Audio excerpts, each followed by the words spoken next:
আসন্ন জাতীয় সংসদ নির্বাচনকে ঘিরে কুমিল্লার ৭ চান্দিনায় যেন রাজনীতির দৃশ্যপট হঠাৎ করেই বদলে গেছে।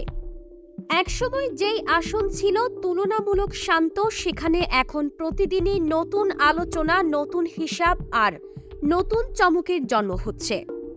বিএনপির শক্তিশালী প্রার্থী ও দলের ভেতরের বিদ্রোহী স্বতন্ত্র প্রার্থীর সম্ভাব্য লড়াই যেমন উত্তেজনা বাড়াচ্ছে, তেমনি ১১ দলীয় জোটের একক প্রার্থী হিসেবে মাঠে নেমে আলাদা মাত্রা যোগ করেছেন মুফতি এহতেশামুল হক কাশেমী। ফলে চান্দিনার রাজনীতিতে বইছে টান টান উত্তেজনার হাওয়া। এই উত্তেজনার কেন্দ্রে আছেন মুফতি কাশেমী। ইসলামী আন্দোলন বাংলাদেশ, জামায়াতে ইসলামী ও এনসিপি সহ ১১টি সমমনা দলের ঐক্যের প্রতীক হয়ে তিনি দ্রুত আলোচনার শীর্ষে উঠে এসেছেন।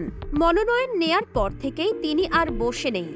চান্দিনার গ্রাম থেকে গ্রাম, বাজার থেকে বাজার ছুটে বেড়াচ্ছেন।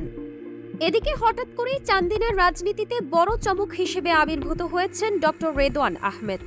এলডিপি ছেড়ে বিএনপিতে যোগ দিয়ে ধানের শীষ প্রতীকের লড়াইয়ে নামাই বিএনপি শিবিরে নতুন আশা জাগলেও সেই আশার মাঝেই রয়েছে অনিশ্চয়তা। কারণ দীর্ঘ ১৭ বছর দলের জন্য রাজপথে থাকা আতিকুল আলম শাওন মনোনয়ন না পেয়ে স্বতন্ত্র প্রার্থী হিসেবে কলস প্রতীকে মাঠে নামতে পারে, এমন গুঞ্জনে বিএনপির ভোট ব্যাংকে ফাটল ধরার শঙ্কা তৈরি হয়েছে। অন্যদিকে স্থানীয় জামায়াতে ইসলামী কিছুটা নীরব থাকলেও মুফতি কাশেমীর প্রচারণা থেমে নেই। চান্দিনা বাজার, মাধাইয়া থেকে শুরু করে নারাচর কালীমন্দির সংলগ্ন মাঠে হিন্দু সম্প্রদায়ের সঙ্গে মতবিনিময়, সব জায়গাতেই তার উপস্থিতি চোখে পড়ছে। দল মতের ঊর্ধ্বে উঠে সাম্প্রদায়িক সম্প্রীতি আর আধুনিক চান্দিনা গড়ার কথাই তিনি বারবার তুলে ধরছেন। সবকিছু মিলিয়ে চান্দিনার রাজনীতি এখন গল্পের মতোই রোমাঞ্চকর। ত্রিমুখী কিংবা বহুমুখী এই হাড্ডাহাড্ডি লড়াইয়ের শেষ অধ্যায়ে কলম ধরবেন সাধারণ ভোটাররাই।